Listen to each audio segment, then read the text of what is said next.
ఈరోజు హరీష్ రావు గారి పైన జరుగుతున్నటువంటి కుట్రని కార్పొరేషన్ చైర్మన్గా బీఆర్ఎస్ పార్టీగా మేము ఖండన చేస్తూ ఉన్నాం. ఇవాళ హరీష్ రావు గారు 25 నెలలుగా ప్రతిపక్షంలో రుణమాఫీ ఎందుకు కావట్లేదని చెప్పేసి ప్రజల తరఫున కొట్లాడుతూ ఉన్నారు. రైతు బంధు ఎందుకు కేట్లేదని చెప్పేసి హరీష్ రావు గారు కొట్లాడుతూ ఉన్నారు. అదేవిధంగా ఇల్టు పాలసీ మీద జరిగేటువంటి దాని మీద కొట్లాడుతూ ఉన్నారు. అయ్యా రేవంత్ రెడ్డి గారు, మీరు సిట్టు వేస్తే ఇల్టు పాలసీలో జరిగిన అవతవకాల పైన సిట్టు వేయాల్సిన అవసరం ఉంది. అదేవిధంగా నైని బొగ్గు గని ఏదైతే ఉందో ఆ బొగ్గు గని యొక్క టెండర్ల పైన సిట్టు వేయాల్సిన అవసరం ఉంది. ఇవాళ హరీష్ రావు గారేమో ప్రజల కోసం కొట్లాడుతూ ఉంటే వీళ్ళ మంత్రులు మాత్రం దేనికోసం కొట్లాడుతూ ఉన్నారు. ఒక ఆయనేమో వెన్సన్ అనే కంపెనీకి ఎందుకు నైని బొగ్గు బాబు టెండర్ ఇస్తామని చెప్పేసి కొట్లాడుతూ ఉన్నారు. ఒక ఆయనేమో మెగాకి ఎందుకు ఇస్తామని చెప్పేసి ఒక మంత్రి కొట్లాడుతూ ఉన్నాడు. ఒక ఆయన సుషి ఇన్ఫ్రాకి ఎందుకు ఇస్తామని చెప్పి ఒక మంత్రి కొట్లాడుతూ ఉన్నారు. ఈ మంత్రులేమో టెండర్లు ఈ కంపెనీకి ఇవ్వాలి ఈ కంపెనీకి ఇవ్వాలని కొట్లాడుతూ ఉంటే మా హరీష్ రావు గారు మాజీ మంత్రివర్యులు తెలంగాణ ఉద్యమ నేత నిప్పు లాంటి నాయకుడు మాత్రం ఈ ప్రజలకు మీరు ఎందుకు హామీలు నెరవేర్చాలని కొట్లాడుతూ ఉన్నారు.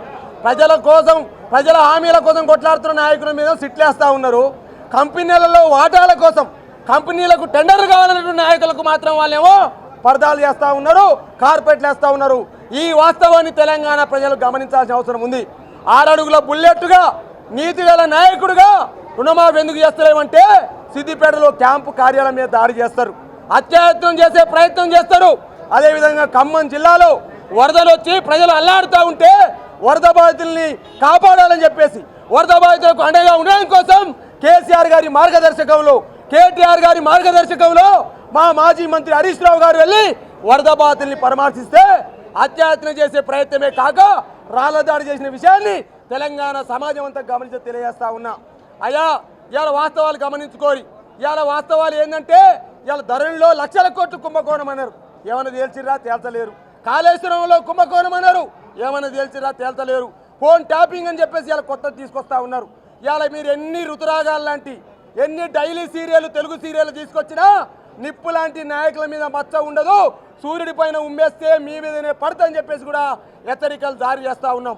ఇవాళ తెలంగాణ సమాజమే కాదు, మేధావి సమాజమే కాదు, కవులు కళాకారులే కాదు, జర్నలిస్టులే కాదు, న్యాయవాదులే కాదు, ప్రతి తెలంగాణ ఉద్యమకారుడు ప్రతి తెలంగాణ బిడ్డ బీఆర్ఎస్ పార్టీ వెనకాల హరీష్ రావు వెనకాల ఉన్నదనే వాస్తవాన్ని ఇలా గమనిస్తూ ఉన్నారు.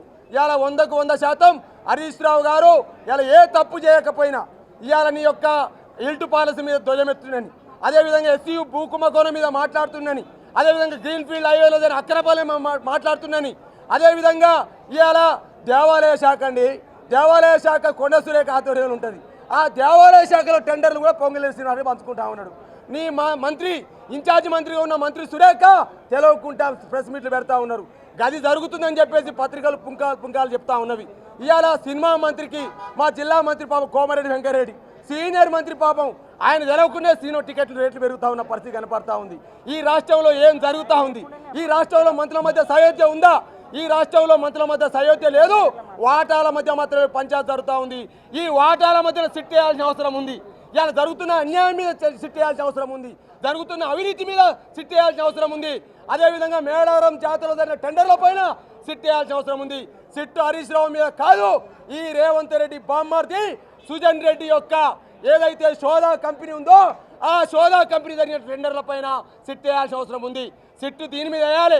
నువ్వు చేయని రుణమాఫీ మీద సిట్ అయ్యి, నువ్వు వేయని రైతు బంధు మీద సిట్ అయ్యి, నువ్వు వేయని 420 హామీల మీద సిట్ చేయాలి. రేవంత్ రెడ్డి ఇవాళ సిట్ చేసినావు, మంట పెట్టినావు, మీ మంత్రుల మధ్య పొందుతలేదు, మీ మంత్రుల క్యాబినెట్ మంత్రుల మధ్య రచ్చ నడుస్తూ ఉందని చెప్పేసి 15 రోజులు దావోసు బారిపోయినావు. ఇవాళ అంటే మంత్రులు ఏమన్నా కానీ రాష్ట్రం ఏమన్నా కానీ ప్రజలన్నీ ఎటన్నా పోనీ కానీ నేను మాత్రం దావోసులో పోయి ఏదో చేస్తానని చెప్పేసి మాట్లాడుతున్నాడు రేవంత్ రెడ్డి.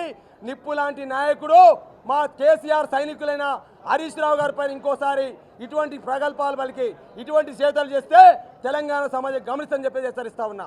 జై తెలంగాణ, జై కేసీఆర్.